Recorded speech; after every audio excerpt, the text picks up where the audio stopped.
अचानक से उसको एकदम बुखार से शरीर तपने लगता है, उसकी आंख एकदम काली होने लगती है, जैसे अपनी पुतली नहीं यहाँ की बस काली है, उसकी पूरी काली होने लगती है। तो दोस्तों कैसे हो सब? तो यार एक और ऐसी खौफनाक और हद से ज़्यादा हैरान कर देने वाली कहानी के साथ लौट आए हैं ना।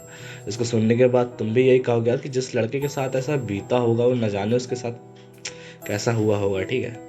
इसकी स्टार्टिंग होती है अपने इंदौर के रहने वाले ही एक ऋषभ यादव से। ऋषभ जो थे उस टाइम पे करीब रहे होंगे 18-17 साल के, ठीक है। उस टाइम पे ऋषभ जो थे करीब 10th क्लास के स्टूडेंट थे, उनकी बहुत ही नॉर्मल सी लाइफ चल रही थी, सब कुछ बहुत सही था। एक दिन की बात है कि उनके एक दोस्त का बर्थडे था जिसपे सारे दोस्त लोग गए हुए थे, सब बहुत नॉर्मल सा था, बहुत मज़ा आती है, गाना ना बजाते हैं, खाना पीना होता है, बहुत सही था। बर्थडे सेलिब्रेट होने के बाद वो लोग अपने अपने घर लौटने लगते हैं, तो उनके जो दो दोस्त थे वो अपने अपने घर निकल जाते हैं, साइकिल से आए थे।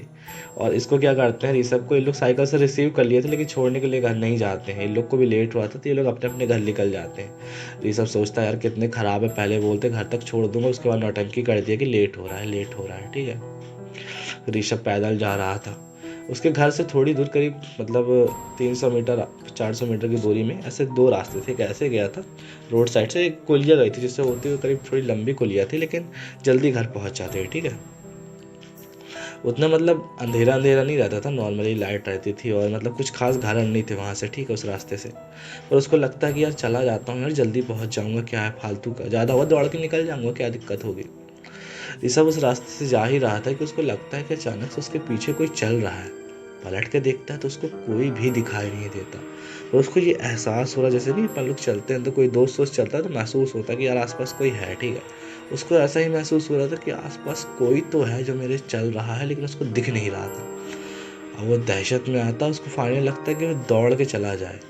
अचानक से एकदम से दौड़ना स्टार्ट कर देता है, उसके अंदर दहशत भरने लगती कि यार कोई तो मेरे साथ चल रहा है जो मेरे को दिख नहीं रहा है।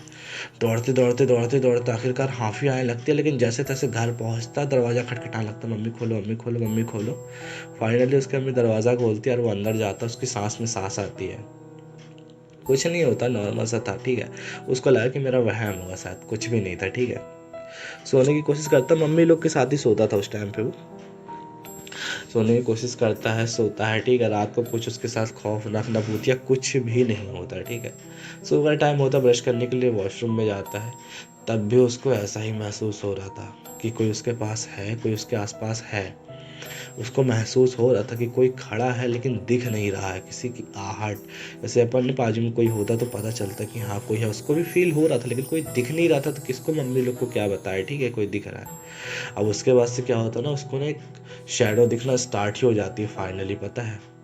जैसे कि वो गुजरता गुजरता है, चलता चलता है, तो फाइनली उसको एक शैडो दिखना स्टार्ट ही हो जाती है। उसको लगता है कि हाँ यार कोई है मेरे साथ जो मेरे को दिख नहीं रहा ढंग से, लेकिन है, उसको दिखना स्टार्ट हो जाता है। मम्मी को बताता है कि मम्मी मेरे आसपास कोई रहता है पूरे टाइम, मेरे को समझ में नहीं आता कौन है, लेकिन पूरे टाइम मेरे साथ रहता है। उसको मम्मी को लगता है कि शायद डर बैठ गया होगा, कुछ देख लिया होगा, भूतिया मूवी होगी। अपनी बड़ी बहन को ही बताता कि दीदी दीदी मेरे साथ कोई पूरे टाइम रहा आता है, मेरे को नहीं पता कौन है, कहा है, लेकिन पूरे टाइम मेरे साथ रहता है वो। जहाँ मैं जाता हूँ, जिस अकेले कमरे में रहता हूँ, उसी की वजह से वो पता अकेले कमरे में रहना बंद कर दिया था, पता है, डर के मारे। और जब भी ऐसा तो मोमेंट नहीं आएगा कि वो कभी अकेले में ना हो। यहाँ तक कि जब स्कूल भी जाता था ना तो उसको ऐसी ही आहट महसूस होती रहती थी, बिल्कुल जैसे चल रहा है तो कोई बाजू में है, कोई है, ठीक है। फाइनली क्या होता है उसके बाद सबको बताता, अपनी टीचर को ही बताता, लेकिन कोई बेचारे की बात पे यकीन नहीं करता।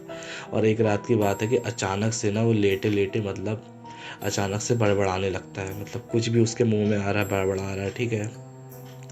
आंखें उसकी बिल्कुल काली हुई जा रही हैं, बुखार से शरीर तपा जा रहा है, उसकी माँ एकदम परेशान होने लगती है कि इसको अचानक से क्या हो गया, अभी तक तो सब ठीक था। पता नहीं अचानक से उसको एकदम बुखार से शरीर तपने लगता है, उसकी आंख एकदम काली होने लगती है, जैसे अपनी पुतली नहीं यहाँ की बस काली है, उसकी पूरी काली होने लगती है धीरे धीरे करके। सब लोग बहुत परेशान होने लगते हैं। उसकी माँ जो होती है बिना देर के उसको डॉक्टर के यहाँ लेके जाती है। डॉक्टर देखता है तो दवाई ववाई देता है, चेकअप वेकअप करता है। डॉक्टर भी देख रहा है कि पूरी आंख उसकी जो थी ना काली हो गई थी, और ये किसी बीमारी के लक्षण नहीं है, तो पूरी पुतली ही गायब होने लगी। और बहुत वो लड़का नॉन स्टॉप कुछ ना कुछ बड़बड़ाए जा रहा है, उसका मुंह भी नहीं रुक रहा, कुछ ना कुछ बोले जा रहा है, बड़बड़ाए जा रहा है उटपटांग तरीके से। डॉक्टर को दिखाते हैं, पर डॉक्टर भी देख के डर जाता है कि ये किसी बीमारी का लक्षण नहीं है।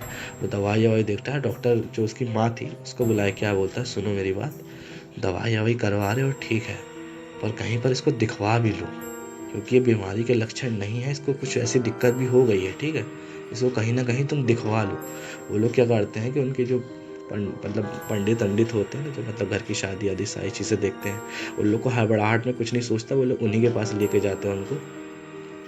जो पंडित थे उतने पहुँचे हुए नहीं थे, ठीक है, पर उसके बावजूद भी वो देखते हैं, अपने मतलब मंत्रों द्वारा उसको मतलब झाड़ने की कोशिश करते हैं। थोड़ी देर बाद फाइनली ऋषभ का मुंह से बड़बड़ाना तो बंद हो जाता है, लेकिन उसके बाद भी उसकी मतलब जो थोड़ी बहुत तबीयत खराब थी वो करीब हफ्ते भर रहती है। जो बाबा थे जिसके यहाँ वो लोग गए थे पंडित के यहाँ, तो वो कुछ तावीज़ आवीज़ देते हैं, जिसके बाद तावीज़ आवीज़ बनती है, और जिसके बाद थोड़ा बहुत ऋषभ नॉर्मल होता है। उसके बाद से वो तावीज़ आज तक ऋषभ ने अपनी मतलब शरीर से नहीं उतारी है। उसके बाद मतलब बहुत उटपटांग मतलब उनके साथ फील हुआ था, जो उन्होंने हमारे साथ शेयर किया। अब इसमें इतना ज़्यादा खौफनाक नहीं भी था, तो क्या बताऊँ, जितनी स्टोरी थी उतनी मैं तुम लोग को सुनाया यार, मसाला नहीं लपेटा फालतू का, ठीक है। तो स्टोरी अच्छी लगी हो तो कमेंट करके बताना। मिलते हैं नेक्स्ट स्टोरी में, तब तक के लिए टाटा बाय बाय, जय सीताराम।